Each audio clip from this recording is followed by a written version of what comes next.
Hello, Matthias here. Thank you for joining me for my first episode of The Psychology of Creationism and Faith. I will be referring to my notes heavily during this, so bear with me. I'd first like to state that I believe the root of the problem is indoctrination, and I will state the problem itself as misperception of reality through indoctrination on the bases of faith and creation. And here specifically we'll be talking about childhood indoctrination, and even more specifically we'll be talking about indoctrination of Christianity. First I'd like to read you the Wikipedia definition of indoctrination. Indoctrination is the process of inculcating ideas, attitudes, cognitive strategies, or a professional methodology. It is often distinguished from education by the fact that the indoctrinated person is expected not to question or critically examine the doctrine they have learned. As such, it is used pejoratively. Instruction in the basic principles of science, in particular, cannot properly be called indoctrination in the sense that the fundamental principles of science call for critical self-evaluation and skeptical scrutiny of one's own ideas. Further, I'd like to read you the definition of religious indoctrination. Religious indoctrination is a pejorative term referring to a process of imparting doctrine in a non-critical way that is forcibly or coercively causing people to act and think on the basis of a certain religion. Some secular critics maintain that all religions indoctrinate their adherents, and the accusation is made in the case of religious extremism, and they give the example of Islamist terrorism. Now,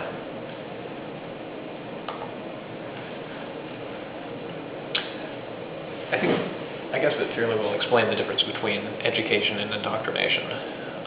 Because the indoctrinated person is strongly discouraged from examining the doctrine that they've been given, particularly when it's religious doctrine.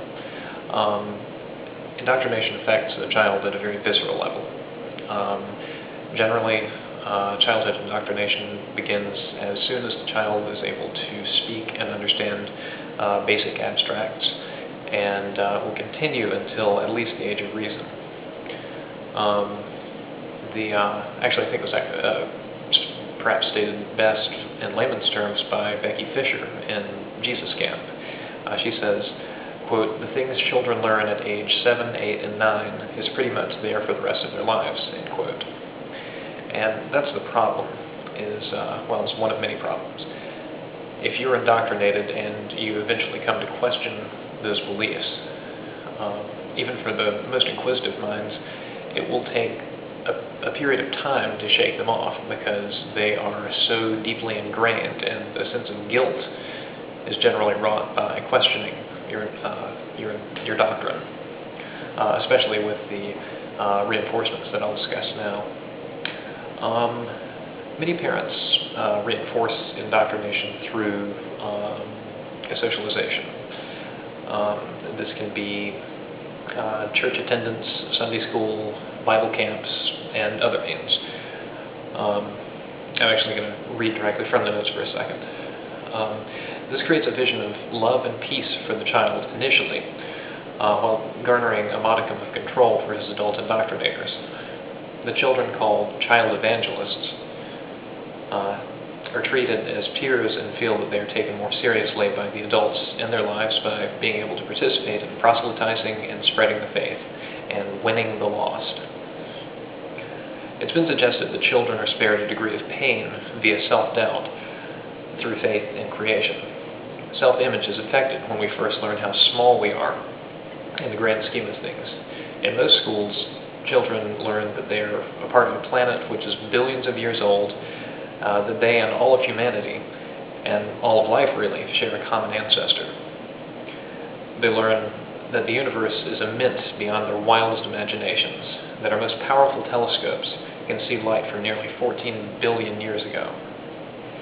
This is a necessary and powerful look to take at oneself. But the comfort afforded by the idea that one has a personal relationship with the being who allegedly created all cannot be denied. nor can the damage caused by such a claim be denied. So you see, to the indoctrinated child, regardless of the appeal of outside concepts, up to a certain point, the feeling of guilt will outweigh their curiosity and thereby reinforce the doctrine. Also,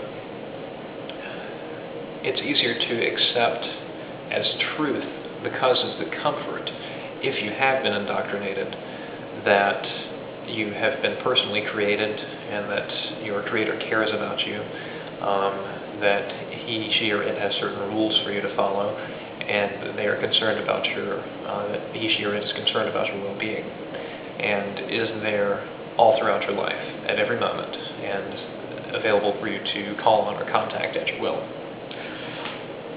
And thus, does it become more difficult for the indoctrinated child to become an educated member of society? Indoctrination is put at the forefront of the child's mind. Again, it's rooted in the mind at the level of colors. Like, that is blue could be equated to saying, I was created uniquely by God. The same as, as basic as safety precautions. The God concept is given great emphasis. He is the protector, the creator, and is always there for us. This enables the believer to quickly excuse away or ignore altogether scientific concepts such as evolution and cosmology, and it makes it easier to accept young earth creationism without question, because it is the Word of God, and you're inclined to believe the Word of God if you've been told that God has a personal relationship with you, particularly if you feel that you have the ability to, or in fact have communicated with your Creator at some point in time. It also helps the indoctrinated to quickly excuse all deplorable acts in the Holy Bible, and that's why when one of us brings up slavery, rape, murder, mass murder, genocide, anything like that, it's easy without even thinking, for the indoctrinated mind to react and say, well, you're reading it out of context, or God at that time was different, or you're referring to the Old Testament and we don't believe in the Old Testament anymore. That is, by the way, completely wrong if you're a Christian, but I'll get into that later, much later. Let's see. A lot of the parents of indoctrinated children are members of church, and attendance is considered mandatory for their family. As parents will likely seek the same social groups for themselves, children of fundamentalists will also often spend the plurality, if not the majority, of their time with other people who consider the creation story in some form to be as true and real as their faith in God's existence prior to the age of reason.